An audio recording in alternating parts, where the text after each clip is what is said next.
Hi mga sipag-birthday po sa ating lahat. Sir, magtatanong sa akin dito kung paano na po makapaglibre dito sa CapCut app na naka-pro daw po ito mga sipag. Kaya hindi po nila magamit yung effects na gusto nila para gumanda po ang kanilang content video dahil ito po ay naka-pro, may bayad po. So paano ba tayo makalibre dyan mga kasipag? So yun i-share ko sa inyo mga sipag, kasi nga po meron pong nag-comment sa atin, nagtanong ito sa Sports TV. Shoutout po sa inyo Sir Sports TV, ito yung kanyang katanungan. Kuya Chris, ba't sa amin may bayad sa CapCut? Anong dapat gawin na walang bayad po? So maganda itong katanungan sa atin ni Sports TV po masipag para malaman din po na bawat isa yung mga kapwa nating content creator dito, ano yung dapat gawin para talaga tayo ay makalibre dito sa mga effects na gusto natin kaso may bayad. So panoorin nyo tong video na masipag para malaman nyo po kung paano natin gawin yan. Pero bago nyo yung malaman masipag, invitahin ko muna kayo bukas 7pm may live po tayo. Tig 500 po bawat pananalo po masipag. Madali lang yan, hulaan lang po yan masipag, word by word o number lang po yan masipag. Para ikaw ay makasali, subscribe nyo lang po si Sir Wenson Philcan TV po masipag, yung nag-sponsor niyan po masipag. Subscribe nyo lang po masipag. Pag once ikaw ay nakasubscribe, pwede ka na pong sumali sa ating pa-live po bukas 7pm sa ating Facebook page na Kuya Chris TV po masipag. Sumali ka na po masipag. Sayang po yan, tig 500. Malay nyo po, 3 beses ka dyan mananalo, makahula po masipag. Di halos meron ka ng 1.5 o 2K pa masipag. Walang ibang gagawin kundi subscribe nyo lang po ang ating nag-sponsor, si Winston Philcan TV. Subscribe nyo po masipag. At proceed na tayo masipag para maralaman nyo po kung paano tayo makapaglibre po dito sa CapCut app sa mga kanyang effects. Proceed na tayo.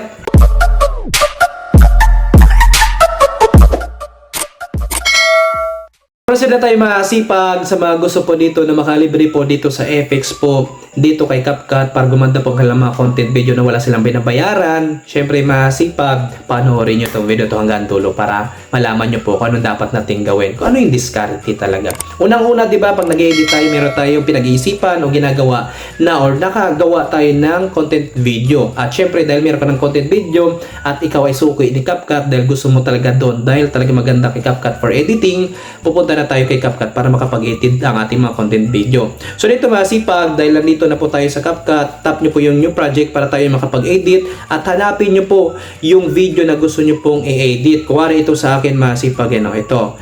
Tap ko na yan, then tap add.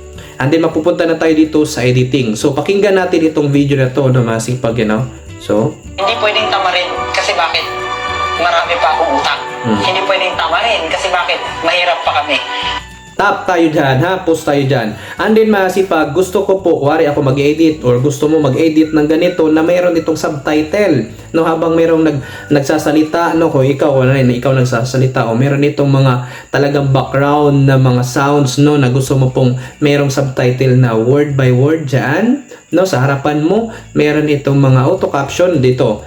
Ang dapat natin gawin dyan ay pupunta tayo sa text para magkaroon ito ng subtitle. Hanapin po natin yung auto caption. Tap auto caption, din dito masipag, mamimili ka na po dito ng templates ng klase po para sa inyong subtitle. So dito sa language, i-select nyo po muna yung halos same natin dahil walang Philippines dito, Malay. Select nyo po dito, Malay. Yung wala kasing Philippines dito. Then dito sa templates, dahil gusto mo po, hanapin po itong ito, kuwari, fax, or pwede rin po ito. Ayan, kuwari ito, pro, naka-pro ito.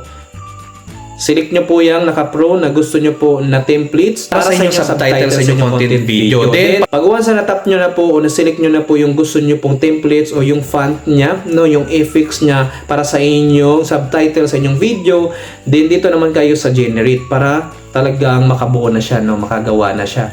Ayan, antay tayo hanggang mag 100%. Tingnan natin masipag kung meron na siyang subtitle. Ayan na po masipag yung may subtitle na po siya. Then, para po ito ay talaga makita natin, play natin. Hindi pwedeng tamarin kasi bakit? Marami pa akong utang. Hindi pwedeng tamarin kasi bakit? Mahirap pa kami. Meron na masipag, pero ito ay naka-pro. So, tingnan natin, export natin kung tayo ba talaga ay makapaggamit nito. Export. So, hindi natin siya mada-download o ma-export masipag, dahil ito po yung naka-pro. So, paano tayo makalibre dyan, Kuya Chris? Ang una nyo pong gagawin, ito po yung diskarte dyan masipag. Kinakailangan ng inyong phone, meron na kayong mga ka-built-in dyan na screen recorder. So, sa akin, meron na pong pang screen recorder. Kung wala, kayo po ay talagang magda-download doon sa Play Store po na screen recorder. I-screen record nyo lang ito masipag. Pag once na kayo ay mag-i-start na sa pag-i-edit po masipag, natapos nyo na pong i-edit, no? Hanggang dulo, natapos nyo na po yung edit na dulo. So dito kayo mag-start dahil naka-edit na kayo sa gusto nyo po, no? Kahit tanggalin nyo yung background dyan, background ng video, gusto nyo po alisan, no? Edit na. Pagkatapos ng edit nyo po masipag, at para magamit nyo na po yung gusto nyo pong effects dito kay CapCut, no? Dahil ito po yung naka-pro, hindi nyo talaga ma-export, masipag, balik kayo sa una, then dapat natapos nyo yung pag-edit, then mag-screen record ka, mag-start ka, mag-screen record, pagkatapos start ng screen record, tap mo na yung play. Hindi pwedeng tamarin. Yan. Kasi bakit? Marami pa akong utang. Yan. Hindi pwedeng tamarin. Kasi bakit? Mahirap pa kami. Hindi pwedeng tamarin. Kasi bakit? Ayan masipag once na hanggang dulo yan sa gusto mo pong content video na natapos mo pong pag-i-edit, no? Kailangan tapusin mo yan sa pag-screen record.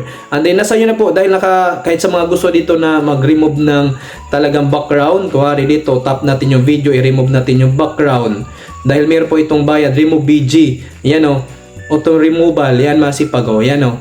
So mayroon pa ring bayad. Pero kung gusto nyo po talaga, no, pagkatapos nyo ng pag-edit at then gusto nyo mag-start na, dito kayo sa unahan, mag-screen record kayo sa unahan pagkatapos nyo ng edit, screen record nyo Hindi na po. pwedeng tamarin. Kasi nga, hindi nyo po talaga ma-export yan dahil meron po itong Bayad Pro. Pag once sa pagkatapos na screen record mo hanggang dulo dahil na-edit mo na to, so, tapusin, i-off mo na yung inyong screen record, then pagka-off na po inyong screen record, back na po kayo.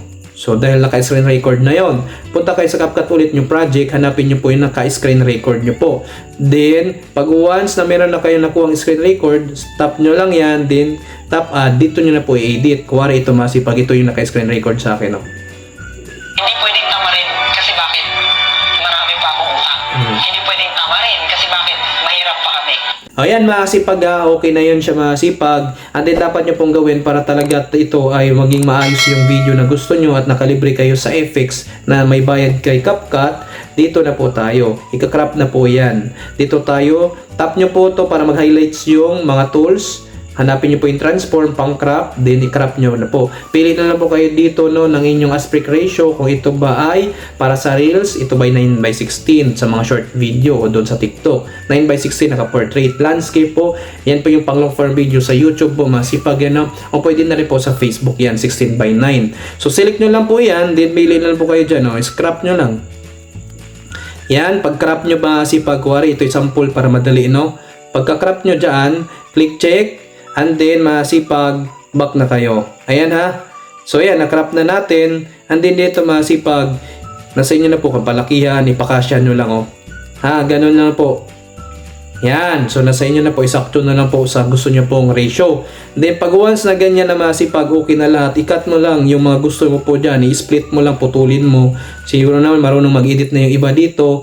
And then, dito tayo, pag once na tayo nag-export, huwag i-export agad kasi medyo malabo po pag nag-crop po tayo. So dito tayo sa ating ratio, no? Select nyo po yung 1080p and then dito hanapin nyo na po yung ratio, no? Kung pwede ng inyong phone, kaya ninyong phone na 2K o 4K resolution para malinaw, quality yung video. So yan, i-high nyo na po masipag o para kung gusto nyo po na ito ay smooth yung video, hindi lag, yan, nasa taasan nyo na, lahat taasan nyo na.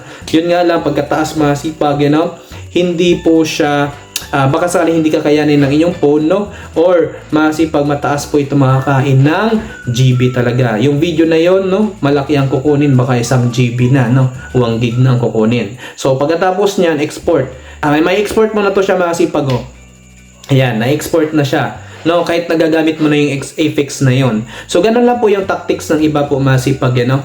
So, ganun lang po kadali, no? So, yan po yung masishare ko sa inyo masipag para po makakuha po kayo ng inyong mga gusto na effects doon sa inyong CapCut. Ganun lang po kadali, no? Para gumanda po ang inyong content video. Kasi ngayon, sa panahon ngayon, may bayad na po kay CapCut. Kasi ang dami na pong kumita dyan na milyones na halos, 100,000 na ang daming content creator na kumita dyan sa pamagitan lang ng libre kay CapCut. Kaya ngayon, nagpapabayad na si CapCut. So, ganun lang po yung kaparanan para tayo ay kumita. So, yan po masipag ha. Huwag niyo pong kalimutan na sumali po sa ating pa-live po bukas. 7 PM po yan, tigpa 500 bawat mananalo. So, yan po. Sana po nagustuhan yung video to at sana po nakatulong. At kung nagustuhan yung video masipag, pa-support po sa ating YouTube channel, Chris TV po. Masino pa-subscribe naman po. At pindutin nyo rin po ang share button para message vlog video shot. So, yan po masipag. Maraming salamat sa panyong panonood. God bless po sa ating lahat.